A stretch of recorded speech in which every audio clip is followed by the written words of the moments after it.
ஒழித்துக் கொண்டிருந்த காலம் அது. கத்தியின் இரத்தமின்றி யுத்தம் ஒன்று வருகிறது.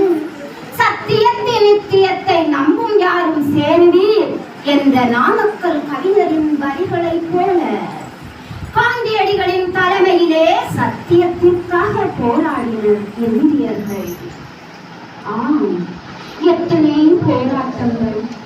உப்பு சத்தியாகிரகம் என்னும் போராட்டம், வெள்ளையனே வெளியேறு என்ற போராட்டம், கதராடை மட்டுமே உடுப்போம் என்னும் போராட்டம், அந்நிய துணிகளை எரிப்போம் என்னும் போராட்டம், அரசு வேலைகளை துறப்போம் என்னும் போராட்டம், ஒத்துழையாமை இயக்கம் என்னும் போராட்டம்.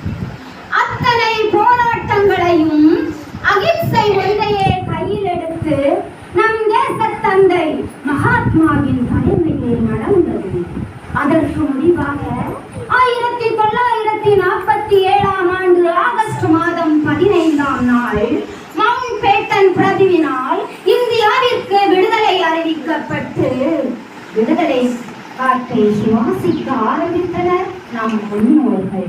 நாம் அனைவரும் சுதந்திரமாக வாழ வழிவகை செய்த அத்தனை போராட்ட வீரர்களையும் இந்த 78வது சுதந்திர தின விழாவிலே நன்றியோடு நினைவு கூறுவோம். வந்தே மாதரம்.